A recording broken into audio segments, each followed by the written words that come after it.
Anggota NIM 24070605 bagi pembahasan materi.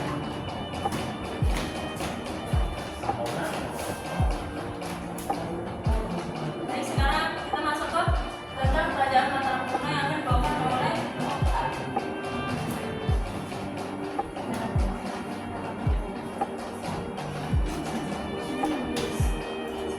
Kerajaan Mataram kuno. Sejarah pendirian Kerajaan Mataram kuno terdapat dalam prestasi tanggal yang ditemukan di halaman Candi Gunung Wakti, Kecamatan Salam, Kabupaten Magelang. Berdasarkan prestasi tersebut, Sanjaya dinobatkan sebagai raja pada sangat kuat dan berhasil menyejahterakan rakyatnya. Kerajaan Mataram kuno didirikan pada tahun 732 oleh Raja Sanjaya dari dinasti Sanjaya. Prasasti Munggu dan Canggal menjadi bukti sejarah yang menunjukkan keberadaan kerajaan ini. Pada awal berdirinya kerajaan ini berpusat di daerah Mataram yang sekarang dikenal sebagai Jakarta dan sekitarnya di Jawa Tengah. Ini adalah peta wilayah Mataram Kerajaan kuno. Mataram kuno. Masa kejayaan Mataram kuno di bawah kepemimpinan Raja Rakai Katan 840 sampai 856 Masehi dari dinasti Sanjaya. Mataram kuno memasuki era baru. Pernikahannya dengan Pranowardhani dari dinasti Sailendra yang beragama Buddha menandai persatuan dua dinasti besar dan membawa stabilitas politik. Masa kejayaan Mataram kuno meninggalkan warisan budaya yang tak ternilai yang masih dapat kita saksikan hingga saat ini. Candi-candi megah tersebut menjadi bukti peradaban maju dan menjadi daya tarik wisata yang mendunia. materi selanjutnya yang akan dibawakan oleh David. Kehidupan sosial ekonomi berdasarkan prasasti. Sejarah kebudayaan tidak merinci satu-satu secara sekuens sistem organisasi atau struktur sosial, tetapi dikemukakan ialah apa yang bisa dibangun dan direkonstruksi dari data yang diperoleh yang biasanya tidak lengkap. Kehidupan sosial selalu berbeda dari zaman ke zaman dan berkembang dari yang bersahaja sehingga menjadi yang kompleks. Kehidupan sosial berkaitan dengan kehidupan ekonomi yang sebaliknya. Kedua bidang tersebut dari masa ke masa mengalami perubahan. Kehidupan sosial ekonomi sudah ada sejak masa kerajaan. Beberapa kerajaan di Nusantara telah mengenal sistem sosial ekonomi. Adapun pembagian golongan masyarakat kerajaan Mataram kuno, kaitan pertama Brahmana atau golongan agamawan. Secara fungsional, kaum Brahmana dianggap memahami kitab-kitab suci, itu dan dianggap mengetahui berbagai upacara keagamaan. Kaum Brahmana dianggap dapat memberi perlindungan terhadap kodrat-kodrat yang lebih tinggi. Melalui mereka lah agama Hindu itu masuk dan berkembang. Golongan Brahmana memiliki peran dalam bidang keagamaan sebagai pemimpin upacara keagamaan. Golongan Brahmana sebagai orang yang mengetahui agama Hindu-Buddha merupakan seorang guru. Yang kedua, ksatria atau golongan bangsawan atau pejabat kerajaan. Prasasti yang menyebutkan golongan ksatria ialah prasasti Ranvi. Berdasarkan kutipan prasasti Ranvi, tidak diketahui adanya golongan ksatria yang terdiri atas raja yaitu Sri Maharaja Rakyat Paiwani Sri Sajuro Sajano Sawakutua. Golongan pejabat kerajaan terdiri atas Raja Bupati Dino Serikat Tiruan Halaran Perwidian Mulahan Merkuri Tanjung Langkap Hati-hati Makudur. Lebih lanjut, Mas Kiki menjelaskan bahwa pejabat pemerintah terdiri atas pejabat pemerintah tingkat kerajaan,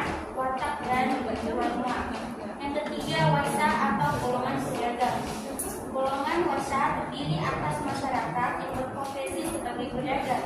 Golongan pedagang merupakan golongan masyarakat yang sudah dikenal pada masa kerajaan Mataram Kuno. Keberadaan pedagang dapat diketahui berdasarkan temuan prasasti Dewi. Untuk empat adalah sudra atau golongan masyarakat biasa. Golongan sudra berasalkan prasasti peninggalan kerajaan Mataram Kuno yang ditemukan di sekitar Candi Borobudur tidak menyebutkan hal tersebut. Tetapi prasasti ditemukan lain dari masa kerajaan Mataram Kuno menyebutkan golongan masyarakat biasa. Salah satu tanda yang menunjukkan keberadaan golongan masyarakat biasa ialah prasasti ini. Tentunya kerajaan Mataram Kuno. Masa pertumbuhan kerajaan Mataram Kuno dimulai pada tahun 1080, di mana pada saat itu terjadi sebuah bencana alam berupa meledaknya gunung Merapi. Akibatnya Mataram Kuno mulai goyah. Berdasarkan prasasti Sambala, Sanjaya dinobatkan sebagai raja pada tahun 717 dengan gelar sampai Mataram Ratu Sanjaya. Dan pada saat itu juga berhasil menyejahterakan rakyat. Bahkan wilayah kerajaan Mataram Kuno diperkirakan mencakup Jawa Tengah, daerah istimewa Yogyakarta, dan sebagian daerah Jawa Timur. Hal ini dibuktikan dari peninggalan seperti candi dan prasasti.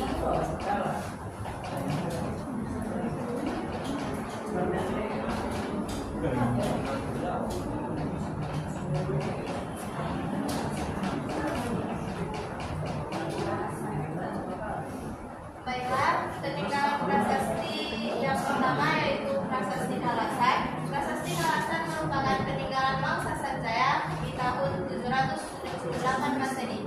Prasasti ini ditemukan di Desa Kalasan, Yogyakarta, ditulis dalam huruf Pranagari atau India Utara dan bahasa Sanskerta. Prasasti yang kedua yaitu Prasasti Kedu atau Mahityasi. Prasasti Kedu merupakan peninggalan Wangsa Sanjaya di tahun 907 Masehi. Prasasti ini ditemukan di Mahityasi Kedu, Jawa Tengah, berangka 907 Masehi yang menggunakan bahasa Jawa kuno. Prasasti yang ketiga yaitu Prasasti Ratu Boko.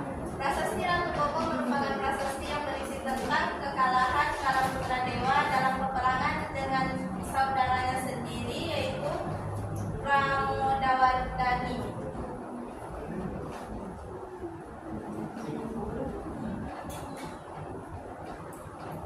Peninggalan candi pertama yaitu Candi Borobudur. Candi Borobudur merupakan warisan budaya bangsa Indonesia yang tidak ternilai dan merupakan candi Buddha besar yang pernah ada dan tercatat di World Heritage List nomor 592 tahun 1991 oleh UNESCO. Candi Borobudur tidak hanya sebuah karya monumental yang mempunyai nilai seni tinggi, namun merupakan sebuah mahakarya peradaban suatu bangsa di masa lalu yang syarat dan makna menilai filosofis.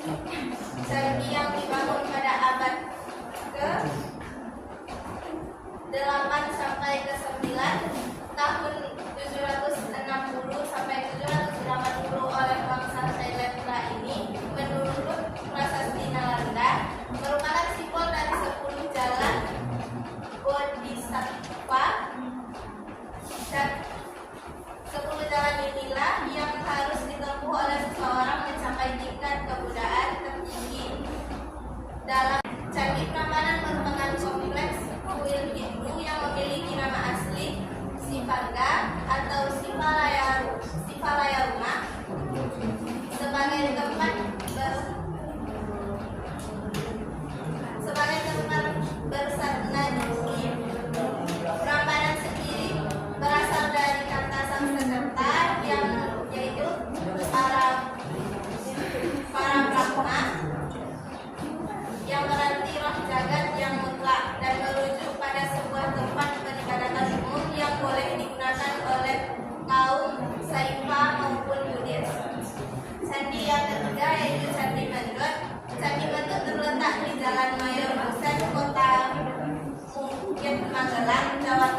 Sekian presentasi dari kelompok kami. Ada yang ingin bertanya?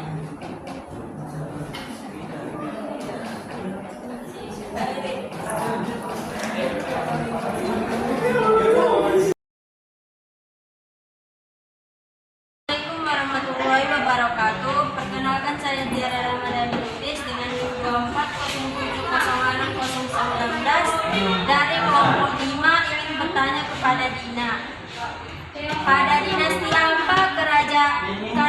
apa Candi Borobudur, Prambanan dan Mendut dibangun? Terima kasih. Kepada kelompok 3, saya dari kelompok 5 dengan nama Airin Dara Putra dan tim 240706075 ingin bertanya untuk fakta.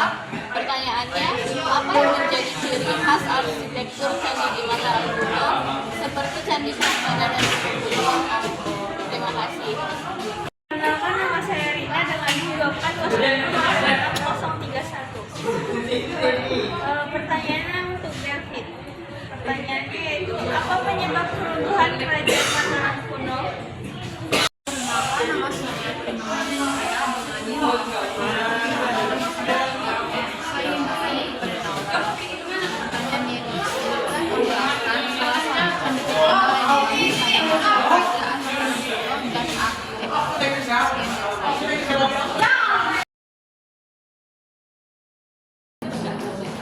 Baik, kami akan menjawab pertanyaan yang pertama dari Tiara. Pertanyaannya, pada dinasti apa Candi Prambanan, Candi Borobudur dan Candi Mendut dibangun? Candi Prambanan dibangun oleh dinasti Sanjaya. Kalau Borobudur dia dinasti Shailendra, kalau Mendut dia dinasti Shailendra.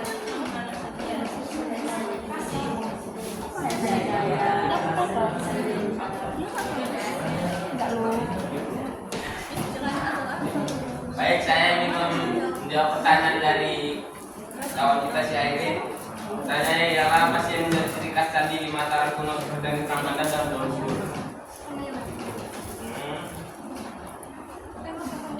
Ciri khas atau ciri khusus Candi Prambanan dan Candi Borobudur atau Candi Mataram kuno ialah umumnya arsitektur itu Buddha. Mayoritas candi di Mataram kuno memiliki arsitektur yang dipengaruhi oleh agama Hindu dengan berbagai ornamen dan relief yang menggambarkan kisah-kisah dari kedua agama tersebut.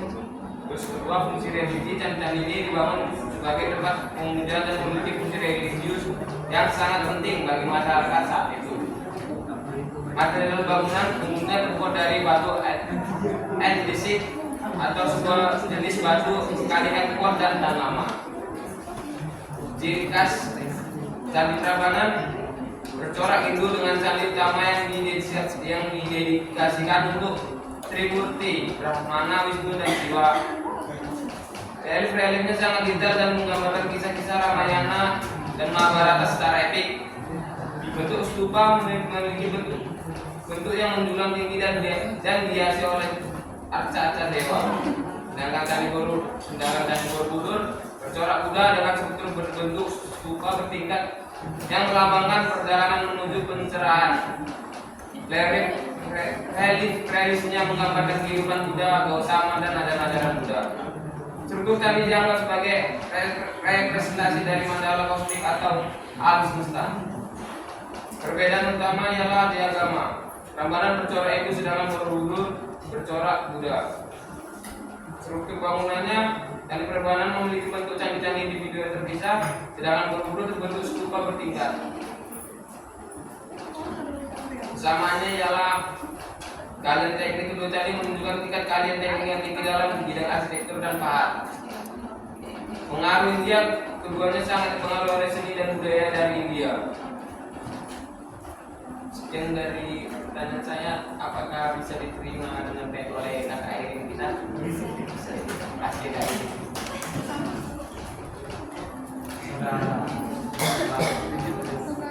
Baik, izinkan saya menjawab pertanyaan dari Rina, di mana pertanyaannya, apa penyebab keruntuhan kerajaan Mataram kuno? Kerajaan Mataram kuno runtuh karena ada beberapa faktor. Pertama, bencana alam. Letak kerajaan Mataram kuno berada di dekat Gunung Merapi, menyebabkan keadaan ini goyah akibat letusan Gunung Merapi.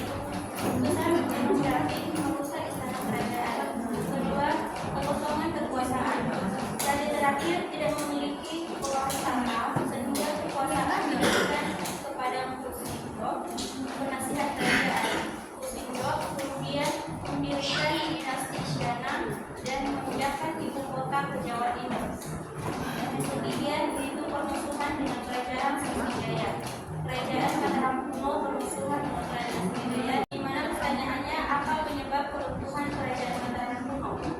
Kerajaan Mataram kuno runtuh karena ada beberapa faktor. Pertama, bencana alam. Letak kerajaan Mataram kuno berada di dekat gunung Merapi, menyebabkan kerajaan ini goyah akibat letusan gunung Merapi. Letusan gunung Merapi merusak istana kerajaan. Kedua, kekosongan kekuasaan. Dan terakhir, tidak memiliki kekuasaan sehingga kekuasaan diberikan kepada Kusindok, penasihat kerajaan. Kusindok kemudian mendirikan dinasti Syanam dan memindahkan ibu kota ke Jawa Timur. Yang ketiga, yaitu permusuhan dengan kerajaan Sriwijaya. Kerajaan Mataram kuno bermusuhan dengan kerajaan Sriwijaya dengan masa Syaikh. Demikian, apakah benar jawaban saya memadai? Baiklah, saya menjawab pertanyaan saya. Pertanyaannya itu, sebutkan dan jelaskan salah satu candi terkenal yang dibangun pada masa kerajaan Mataram kuno dan arsitekturnya. Saya akan memilih Candi Borobudur.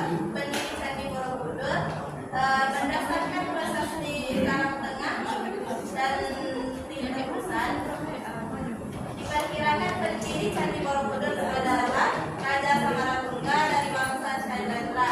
Beliau memulai pembangunan sekitar 824 Masehi. Meskipun demikian, pembangunan candi yang hari ini baru selesai pada masa pemerintahan putrinya yaitu Ratu Pramodawardhani. Arsitektur dan Candi Borobudur yaitu bentuk stupa. Candi Borobudur berbentuk stupa raksasa yang terdiri dari beberapa tingkat. Setiap tingkat memiliki makna filosofis dan dalam ajaran Buddha. Relief-relief yang menghiasi dinding candi menceritakan sekitar kehidupan Buddha dan ajaran-ajarannya. Relief-relief ini sangat detail dan menggambarkan kehidupan masyarakat pada masa itu. Mandala.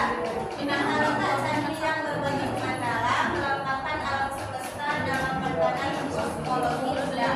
Kata dia, Candi Borobudur dibangun menggunakan batu andesit yang kuat dan tahan lama. Keunikan